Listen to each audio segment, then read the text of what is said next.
A Máscara da Morte Rubra, de Edgar Allan Poe. A morte rubra já havia devastado o país por um longo tempo. Nunca uma praga foi tão fatal ou horrível. O sangue era sua marca e seu selo, a cor vermelha e o terror de sangue. A dor aguda e o desmaio seguiam rapidamente. E então vinham as manchas de sangue, principalmente no rosto da vítima, que marcavam sua condenação. O corpo inteiro era consumido, e o progresso da doença, do início ao fim, durava apenas meia hora. Mas o príncipe Próspero era feliz, destemido e sagaz.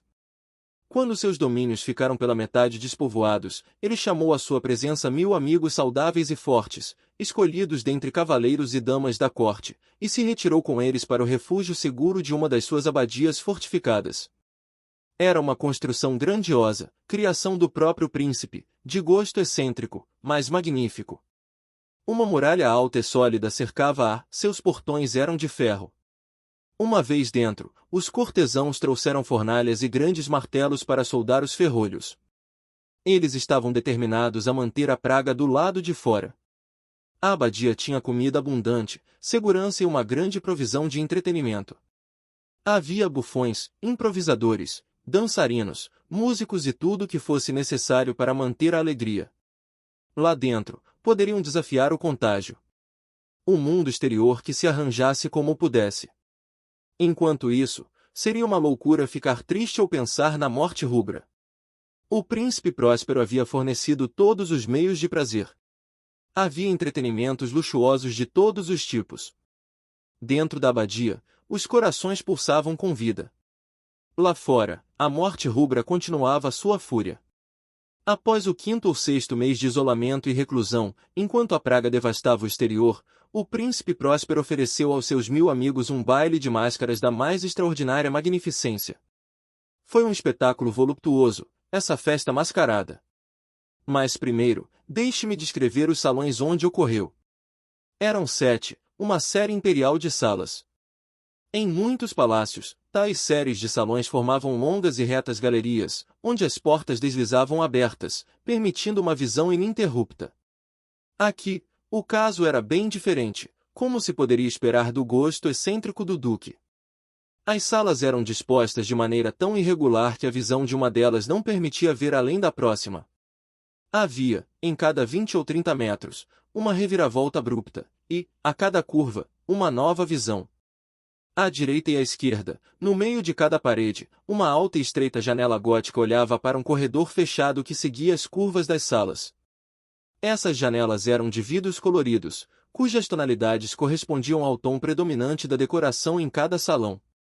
O salão no extremo leste, por exemplo, estava decorado em azul, e suas janelas eram de um azul profundo. A segunda sala era púrpura em seus ornamentos e tapeçarias, e aqui as vidraças eram de um roxo vivo. A terceira era completamente verde, e assim eram as janelas. A quarta estava decorada em um tom de laranja, e as janelas eram da mesma cor. A quinta era branca, e as vidraças brancas. A sexta era roxa, e as janelas de uma tonalidade semelhante. Mas a sétima sala estava completamente coberta com tapeçarias de veludo negro, que pendiam por todas as paredes e pelo teto, caindo em pesadas dobras sobre um tapete do mesmo tecido e cor. Apenas nessa sala, a cor das janelas não correspondia à da decoração. As vidraças eram vermelhas, de um vermelho intenso como o sangue. Em nenhuma dessas 7 salas havia lâmpadas ou candelabros, nem mesmo no meio da série de salões. Mas em cada um dos corredores que acompanhavam a série de aposentos, diante das janelas, ficava um pesado tripé que sustentava uma bacia de fogo, cuja luz projetava seus raios através do vidro colorido e iluminava a sala de maneira deslumbrante. Esse arranjo produzia uma infinidade de aparências resplandecentes e fantásticas. Mas na sala negra com as janelas de um vermelho sangue, a luz do fogo por meio das vidraças rubras era terrivelmente grotesca, e dava a aparência dos rostos dos que entravam, um aspecto tão selvagem que poucos tinham a coragem de pisar ali. Dentro dessa sala, encostado na parede oeste, erguia-se um gigantesco relógio de ébano. Seu pêndulo balançava para lá e para cá com um som monótono, pesado, metálico, e, quando o ponteiro dos minutos completava a volta de 1 hora, o relógio produzia um som claro, alto, profundo e extraordinariamente musical, mas de uma tal nota peculiar que, a cada hora, os músicos da orquestra eram obrigados a parar por um momento em sua execução para ouvir a reverberação, e assim, os dançarinos tinham que interromper seus movimentos, e havia um breve desconforto em toda a alegre companhia. Enquanto os sinos do relógio ainda soavam, era possível notar que os mais alegres de entre os convidados empalideciam, e os mais idosos e calmos passavam as mãos nas frontes como se em um devaneio ou meditação confusa. Mas assim que os ecos cessavam, um riso suave perpassava a assembleia, os músicos se entreolhavam e sorriam como que zombando de sua própria nervosa insensatez e prometiam uns aos outros que o próximo som do sino não provocaria neles tal emoção. E então, passados os 60 minutos, que envolviam 3.600 segundos do tempo que foge, o relógio soava novamente, e se ouvia o mesmo desconforto, o mesmo tremor, o mesmo devaneio. Apesar disso, a diversão continuava alegre e magnífica. Os gostos do príncipe eram peculiares. Ele tinha um olho aguçado para as cores e os efeitos. Desprezava o decoro das modas convencionais. Seus planos eram ousados e excêntricos, e suas concepções irradiavam um brilho bárbaro.